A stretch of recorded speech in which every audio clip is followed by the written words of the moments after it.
KTM company की Duke 160 अभी latest model launch की गई है। आपने काफ़ी सारे कंपैरिजन देखा होगा MT-15 के साथ, लेकिन इस वीडियो में कंपैरिजन करने वाले हैं पल्सर N160 के साथ। दोनों में प्राइस का डिफरेंस देखेंगे तो लगभग आपको 45 से 50 हज़ार का प्राइस में डिफरेंस देखने को मिल जाएगा। तो इतना बड़ा डिफरेंस क्यों है? दोनों में तो आपको ऑब्सिडियन फॉक्स मिल जाती है, तो इतना प्राइस में आपको डिफरेंस क्यों मिल रहा है? तो इस वीडियो में देखने के बाद आपके मन में जो भी डाउट होगा वो सारा क्लियर हो जाएगा। तो आइए डिटेल में बात करते हैं क्या कुछ आपको पल्सर N160 और KTM ड्यूक 160 देखने को मिल जाती है। 160 सीसी में कोई मोटरसाइकिल खरीदने के लिए सोच होंगे स्पोर्टियर सेगमेंट में, तो ये दोनों भी आपकी पसंद बन सकती है। तो ज़्यादा समय ना ले तो चलिए इस वीडियो को स्टार्ट करते हैं। सबसे पहले बेसिक पॉइंट से स्टार्ट करेंगे, कौन कौन से कलर ऑप्शन देखने को मिल जाती है। तो अगर आप ड्यूक 160 लेते हैं तो इसमें आपको 3 का ऑप्शन देखने को मिल जाएगा। वहीं पल्सर N160 में आपको जो UHD के साथ आती है इसमें 4 का ऑप्शन मिल जाती है। और यहाँ पे केवल UHD फोक सस्पेंशन वाले N160 के कंपेरिजन करने वाले हैं। लुक और डिजाइन की बात करें तो यहाँ पे आप KTM का लुक देख सकते हैं, काफ़ी स्पोर्टी लुक के साथ मिल जाती है। ड्यूक 200 जैसा ही लुक यहाँ पे रखा गया है, जहाँ पे फ्रंट में स्प्लिट आपको डिजाइनिंग का हेडलैम्प सेटअप देखने को मिल जाएगा। वाइड हैंडल बार्स मिल जाते हैं। टैंक श्राउड काफ़ी शार्प आपको देखने को मिल जाती है। ब्लैक एलॉयस दिया गया है, साथ ही यहाँ पे ऑब्सिडियन फॉक्स सस्पेंशन फ्रंट में देखने को मिल जा रही है। स्प्लिट सीट दी गई है। ओवरऑल जो इसका लुक है यहाँ से देख सकते हैं। पीछे से जो इसकी लुक और डिजाइनिंग है ये भी आप देख सकते हैं। वहीं अगर आप N160 देखते हैं तो इसमें भी फ्रंट का जो लुक है आप देख सकते हैं। प्रोजेक्टर LED हेडलैम्प सेटअप आपको सिंगल यूनिट देखने को मिल जाती है। बाकी यहाँ पे भी DRS दिया गया है। फ्रंट में ऑब्सिडियन फॉक्स दिया गया है। साइड से लुक देखेंगे तो यहाँ पे भी आपको टैंक श्राउड्स वगैरह देखने को मिल जाता है। नीचे इंजन काउल दिया गया है। यहाँ पे आपको स्प्लिट सीट मिल जाती है 2 लेवल का। और दोनों मॉडल्स में एक चीज देखेंगे तो अंडर बेली एग्जॉस्ट सिस्टम दिया गया है। पीछे रियर हगर्स मिल जाते हैं। पीछे से जो इसका लुक है ये भी देख सकते हैं। तो लुक वाइज जो आपको बेहतर लगे उसके साथ जा सकते हैं।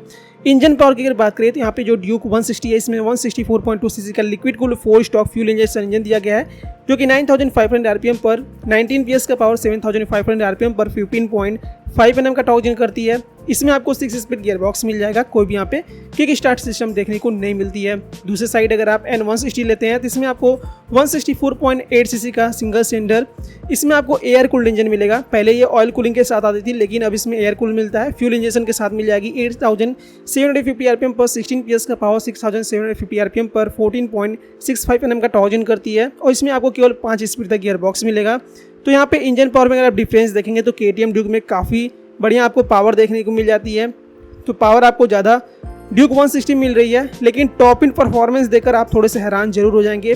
अभी टॉप स्पीड के बारे में आगे आपको जानकारी देंगे। साथ ही 5 स्पीड के साथ यहाँ पे N आती है और 6 स्पीड के साथ ड्यूक आती है। तो ये आपको डिफरेंस मिल जाएगा।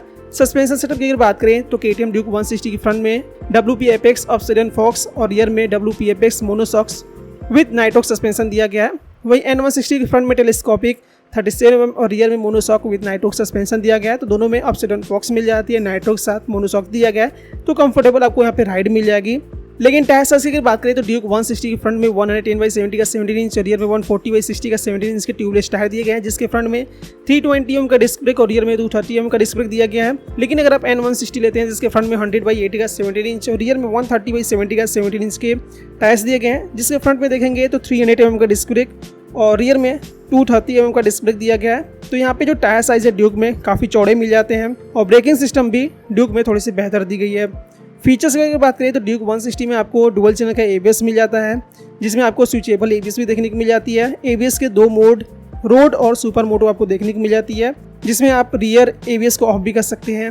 वहीं अगर आप पल्सर N160 लेते हैं तो इसमें आपको डुअल चैनल का ABS मिल जाता है और इसमें आपको ABS के 3 मोड मिल जाते हैं, जिसमें आपको अलग अलग राइडिंग मोड्स देखने को मिल जाएगी, जिसमें रेन, रोड और ऑफ रोड आपको देखने को मिल जाती है। अगर आप ड्यूक 160 लेते हैं तो इसमें फुली LED हेडलैम्प के साथ LED DRS दिया गया है। N160 में भी फुली LED हेडलैम्प के साथ LED DRS दिया गया है।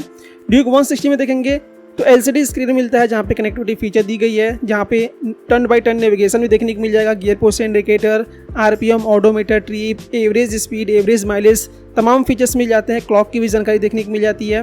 दूसरे साइड N160 लेते हैं तो इसमें भी आपको LCD स्क्रीन मिल जाती है, जहाँ पे आपको टर्न बाय टर्न नेविगेशन भी देखने को मिल जाएगा।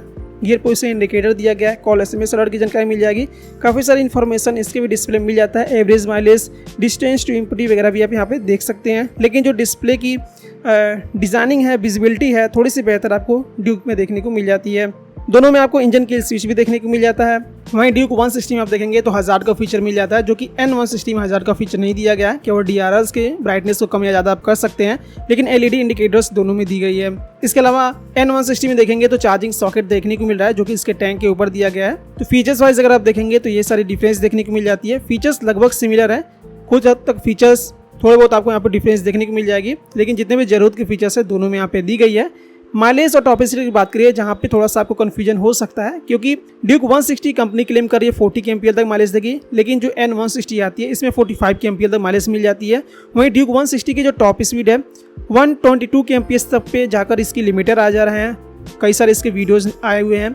लेकिन N160 का देखेंगे तो 134 kmph तक स्पीड में भी चली जाती है, 130 तो आराम से चली जाती है। तो ये आपको डिफरेंस मिल जाता है टॉप स्पीड में, क्योंकि KTM ड्यूक 160 में फिलहाल लिमिटर देखने को मिल रहा है। तो ये आपको पावर में तो डिफरेंस मिल जाता है, पावर ड्यूक में बढ़िया दी गई है, लेकिन टॉप एंड परफॉर्मेंस आपको N160 में बढ़िया देखने को मिल रही है, टॉप स्पीड अच्छा निकाल के दे रही है। तो ये आपको डिफरेंस मिल जाएगा। कुछ डायमेंशंस की बात करें तो यहाँ पे जो ड्यूक 160 है, wheel base 1357 mm, ground clearance 174 mm, seat height 815 mm, fuel tank capacity 10.1 litres का जो वेट है 147 kg तक है। N160 लेते हैं, इसका जो व्हील बेस है 1348 mm, ground clearance 165 mm, seat height 795 mm, fuel tank capacity 14 litre, इसका जो वेट है 152 kg तक देखने को मिल जाती है। तो यहाँ पे सीट की हाइट अगर आप देखेंगे तो ड्यूक की थोड़ी सी ज़्यादा है, अगर आपकी हाइट छोटी है तो ड्यूक आप नहीं चला पाएंगे। मैंने इसके ऊपर राइड रिव्यू किया है, तो अगर आप ड्यूक का सीट हाइट चेक करना चाहते हैं कि आपकी हाइट के हिसाब से सही या नहीं है, तो मेरा राइड रिव्यू वाला वीडियो देख सकते हैं, जहाँ पर मैंने बैठ के दिखाया है कि आपकी हाइट कितना होनी चाहिए इसको चलाने के लिए। मेन बात आती है प्राइसिंग की, किस प्राइस पे मिल जाएगी। तो यहाँ पे जो ड्यूक 160 है इसकी एक्चुअल प्राइस दिल्ली में 1,84,998 यानी कि 1,84,998 रुपये तक रखी गई है। ऑन रोड आते आते 2,17,000 के आसपास देखने को मिल जाएगी। लेकिन N160 लेते हैं USD के साथ, इसकी जो एक्चुअल प्राइस है 1,36,992 यानी कि 1,36,992 रुपये तक है, जिसकी ऑन रोड प्राइस 1,70,000 यानी कि 1,70,000 के आसपास देखने को मिल जाती है। तो दोनों के प्राइस में देखेंगे तो बड़ा डिफरेंस देखने को मिल जाता है, लगभग 45 से 50,000 रुपये तक सस्ती आपको यहाँ पे N160 मिल जाती है ड्यूक के मुकाबले में। तो सबसे बड़ा डिफरेंस मुझे यहाँ पे प्राइस में लगा हुआ है। फीचर्स लगभग आपको सिमिलर मिल जाती हैं, लेकिन कुछ जो फीचर्स हैं जैसे कि यहाँ पे जो KTM है वहाँ पे WP के आपको सस्पेंशन मिल जाते हैं, साथ ही ब्रेकिंग सिस्टम थोड़ी सी बड़ी दी गई है, टायर साइज़ भी थोड़ा सा आपको चौड़ा मिल जाता है, इंजन पावर भी बढ़िया आपको देखने को मिल जाती है। इस वजह से आपको थोड़ी सी महंगी लग रही होगी। और KTM के जो मोटरसाइकिल आते हैं कहीं ना कहीं अन्य जो इसके कॉम्पिटिटिव वाले या सेम सेगमेंट के मोटरसाइकिल होते हैं उनके मुकाबले में थोड़ी सी महंगी ही होती है, पहले से ही चलती आ रही है। तो यहाँ पे बजाज N160 अगर आपका बजट कम है, 160 सीसी में मोटरसाइकिल खरीदने के लिए सोच रहे होंगे बजट फ्रेंडली, तो ऐसे में N160 के साथ जा सकते हैं। लेकिन अगर आपको KTM के साथ जाना है तो कम से कम 2,17,000 के आसपास आपका बजट होना चाहिए, तो आप इसको ईजिली परचेस कर सकते हैं। वहीं अगर आप MT-15 के साथ कंपेरिजन वीडियो देखना चाहते हैं तो उसके ऊपर मैंने वीडियो बनाया है, चाहे तो आप जाके वो भी देख सकते हैं। ड्यूक 160 का मैंने ride review, walk around review दोनों किया हुआ है, तो भी चाहे तो आप जाकर देख सकते हैं। इनमें से आपको कौन सा बेहतर लगी एक बार कमेंट बॉक्स में जरूर बताइएगा। फिर भी आपके मन में कोई डाउट रह गया होगा तो कमेंट बॉक्स में पूछ सकते हैं। और ऐसे इन्फॉर्मेटिव वीडियो के लिए चैनल को जरूर सब्सक्राइब कर लीजिएगा। और अगर आपका कोई भी दोस्त परचेस करने के लिए सोच रहा होगा तो उसके साथ वीडियो जरूर शेयर कर दीजिएगा, ताकि उसको पता चल सके प्राइस में कितना बड़ा डिफरेंस है। यहाँ पे सिर्फ इतना ही। Thank you friends, thanks for watching.